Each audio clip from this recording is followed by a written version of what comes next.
viewers, welcome to VIP Spotlight Show here on top of Accolade News, where we bring you the gist about the latest celebrities. But on today's show, we are not going to be going towards the normal celebrities' lifestyle, We're going to be talking about religion. Here in Nigeria, we have two different popular religions, the Christian religion and the Muslim religion. And there is this something that is more common about the Christian religion and the pastors and how they behave, the controversies and the things that they're doing and people know them for. And this is something we want to discuss on today's show, especially about a particular pastor, Pastor Tobi of Spark Nation, who has been trending for a very long time now here on social media from UK on what he has been doing and the controversies surrounding the Spark Nation, which is his church. And that is why I brought my two beautiful and handsome guests on today's show to discuss this particular matter so we can know how to go about it and know the real gist about what is happening with the Spark Nation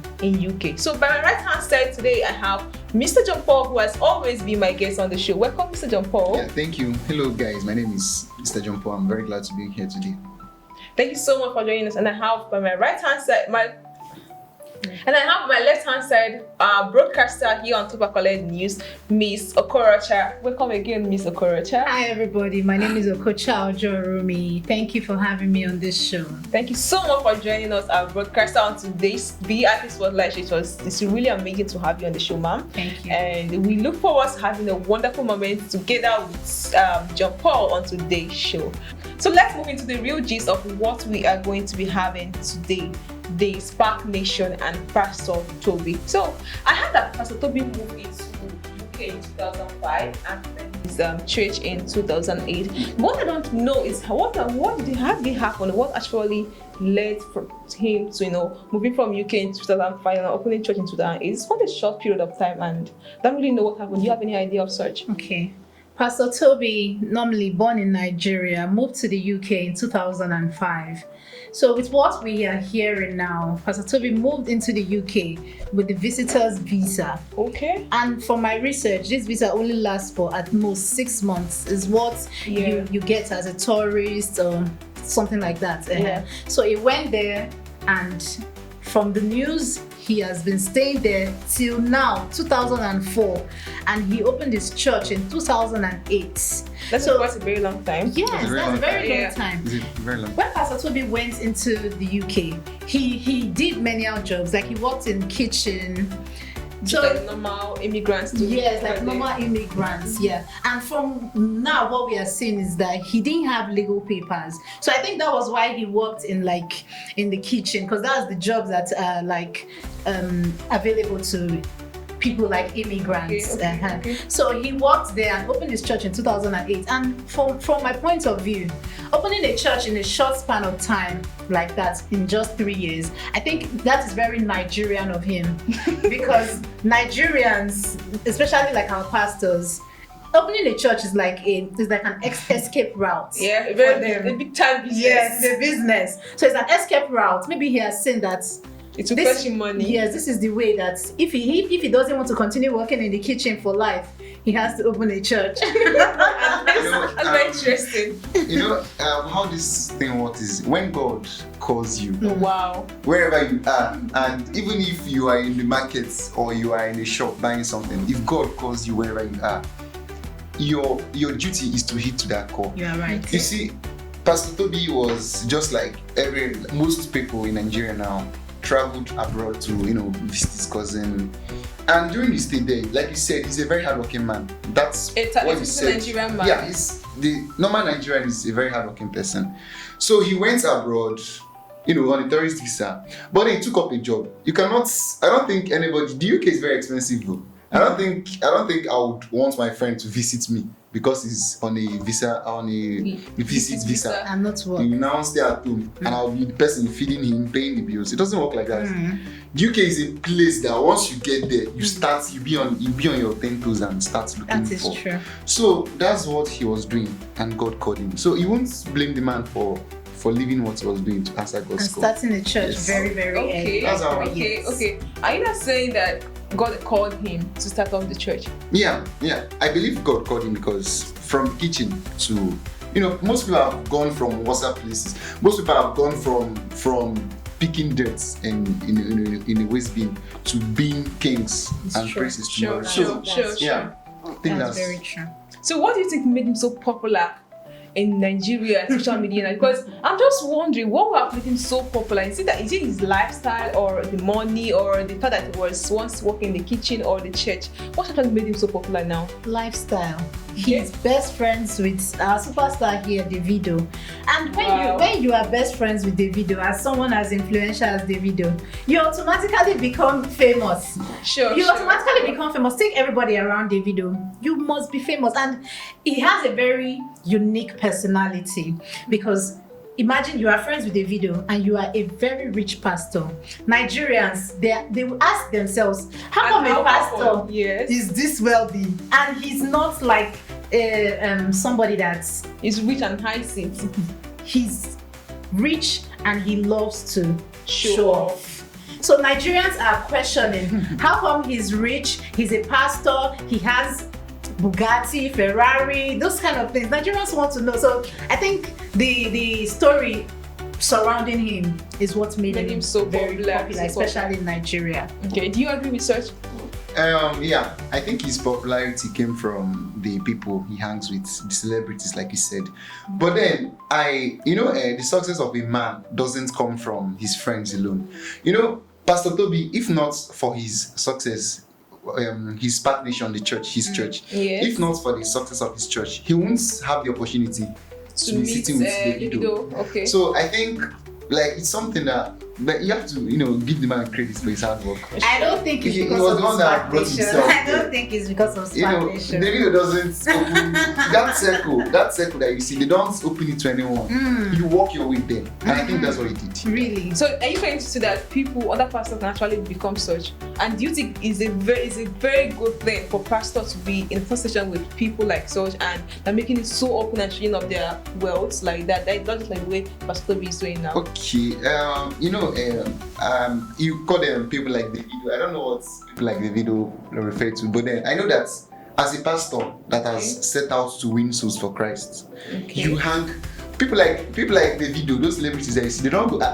Sorry for saying this, but I don't think they go to church every Sunday. You don't see them in churches every Sunday. Sure. So yeah, I don't think there is anything wrong with changing your strategy to catch souls for Christ. Because when the rest of everyone is going this way and you decide to go through this way, but the outcome is the same. So it's just like going to Rome. Yes. Mr. John Paul feels that Pastor Tobi is the way he is rolling with Davido and chilling in the club because he wants to change Davido. Yes, that's what you actually have to look is. You have to look at the results because what results are we seeing so far? When you look at it, you see that Pastor Tobi hanging with Davido has brought so many results in Nigeria because, like you said, Nigerians know him. Why do Nigerians know him? You think millions of Nigerians stay on the internet to look at Davido's page? They know him because he has actually done a lot of things in Nigeria. The man gives a lot. The man helps people a lot. So that's why I think, to an extent, his popularity is widespread in Nigeria. So talking about the incident, the issue at hand, and the fraud, the investigation, especially the fact that he has been asking his church members to bring certain amount of money to church, to go out there to donate blood in hospitals and bring money to the church.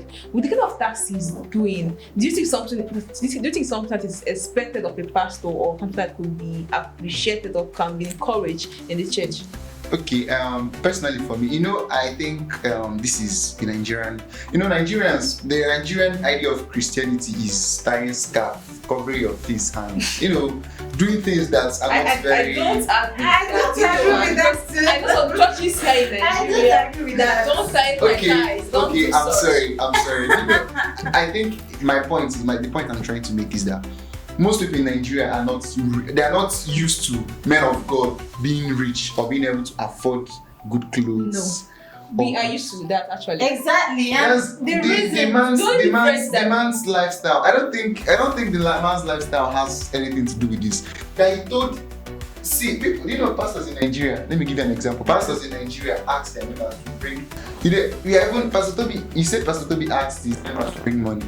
Pastors in Nigeria ask their members to bring goods, fowl, chicken, the point of this is that So- he told his members to do anything they can to bring money to the church, according to what we discovered last week. Because last week there were some cases on Pastor Tobi of fraud of 1.8 million pounds.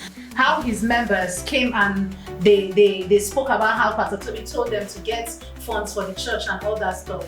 But telling your members to do anything they can to source funds for you, and you just spend these funds to show off, live a lavish lifestyle, how do you think your members will look at you? Because as a pastor, you are supposed to show examples. You're supposed to live as Christ.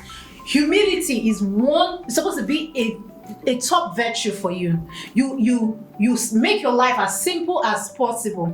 Even some of the pastors, the richest pastors in the world, they are from Nigeria. But you will not see them flexing, showing Bugatti, showing Ferrari, telling people to not bother about it because it's material things. That is what Pastor Tobi will tell the people. How do you think the members are going to feel? Because there are people struggling in the streets. I'm not saying that Pastor Tobi does not help people. I know he helps people, but there should be some sense of humility coming from someone like him as a pastor, especially because if I'm a member, I want to see the humility from my pastor, because me too, I must have a little pride in me.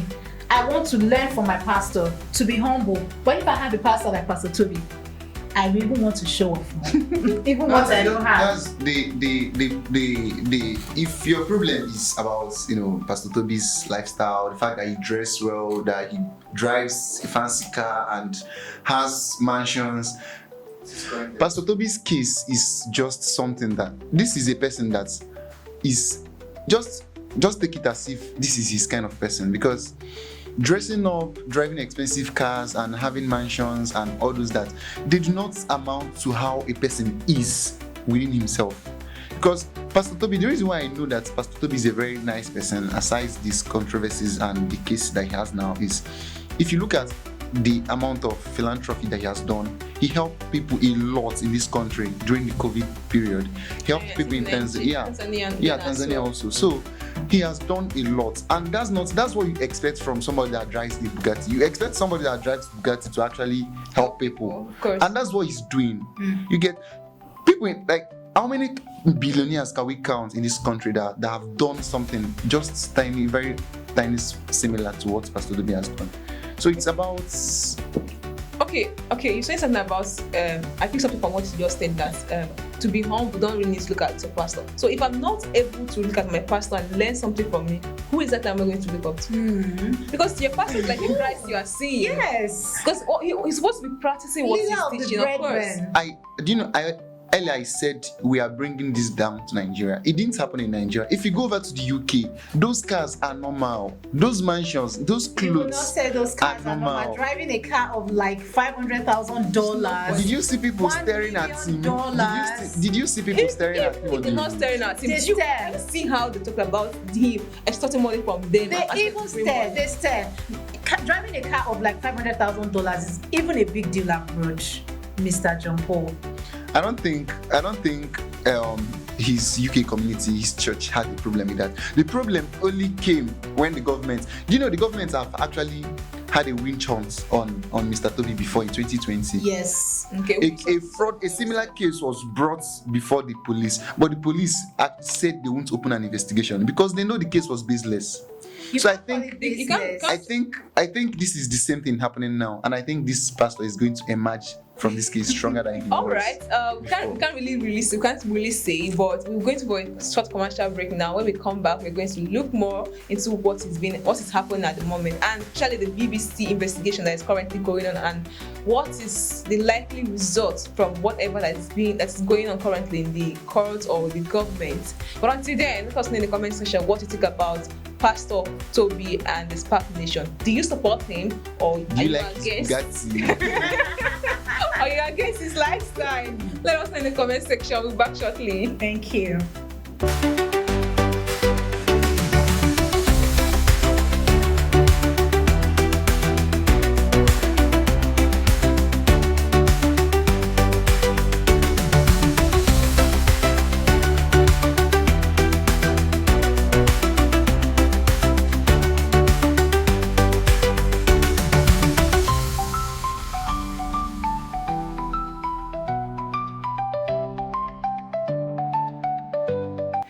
viewer, welcome back again to VFA Spotlight Show. Still on the topic with Pastor Tobi and the Spark Nation. Yes, so much to talk about. But let's look into the investigation currently ongoing. So with the BBC investigation currently going and the fraud that he's being accused of, what do you think would be the possible outcome of the particular thing? Is it with the philanthropic activities that's been doing, helping people during COVID-19 and people that had kept with ex-convicts in his house and is helping them? So what do you think is likely to be the result of this whole thing? Let me start from the ex-convicts. From the beginning, when Pastor Tobi came into the pastor community, he actually came to help people like armed robbers, people that's gang members, to actually be better.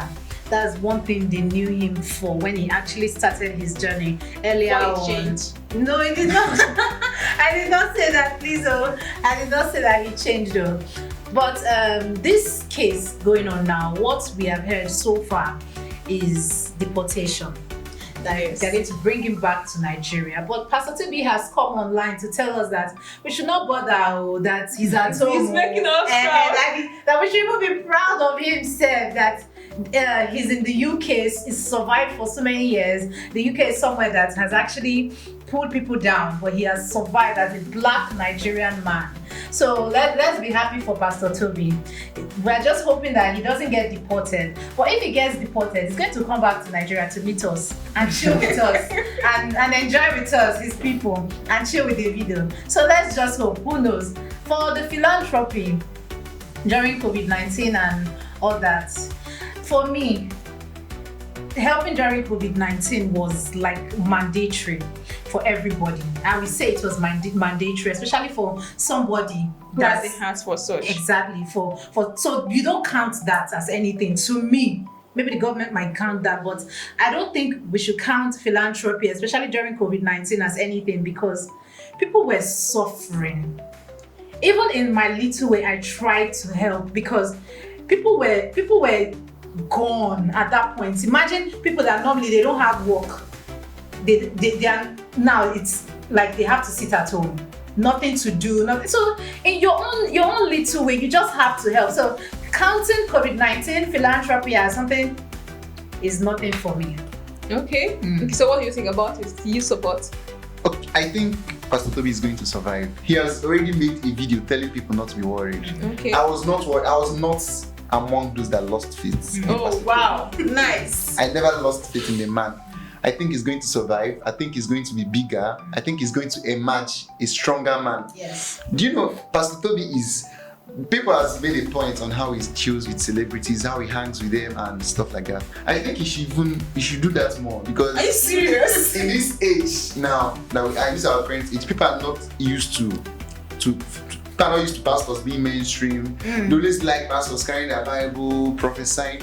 Even those, our normal pastors that are doing all that, what have they done for the community? How many pastors in Nigeria can you ask them now, what have you done for Nigeria? Yes. That's people that come to worship in your church and pay tithes and give offering. What have you done for them? Nothing. Yeah, actually people that are doing something for people. Pastor Tobi has helped a lot of people. He has helped ex-convicts from going back to jail. He has done a lot. He has helped the black. So you're saying that this is going to affect his judgment to some extent? And I don't know 100% about it. Because you're not the government. Yeah, of course. But then, if you look at Mr. Tobi from the logical point, I believe that a logical person, the tribunal, any committee that is set up to investigate the man, I think is going to go free. Okay, that is a very, very big thing to say. He's going to walk free. I'm very confident. I'm very confident. He has already told us that we should not panic. So let us watch out for what is going to happen from the UK government. Until then, we'll be able to know what's next. Let's wait for the media and the government to say whatever they want to say. And dear viewer, that brings us to the end of today's show on VIP Spotlight Show, where we talked about Mr. Tobi. Sorry, Pastor Tobi he's a man. His name. Alright, dear viewer, that brings us to the end of today's show on VIP Spotlight Show. We talk about Pastor Tobi and the Spark Nation. So let us know in the comment section what you think about today's show and what do you think will be the possible outcome. Can you predict for us in the comment section and tell us what no. Let us know. What Pastor you Tobi think? will walk free. Do you support him or do you support her? For me, I'm in the middle. I don't know. I'm waiting for the media and the government to tell us the next thing, and that's what we're going to take. Yeah. And until then, we love you to continuously come in here on the channel to watch our videos and tune in to watch our VIP spotlight shows and tell us the celebrity you love us talk about on the next coming episode. Until then, bye for now. Bye. Bye.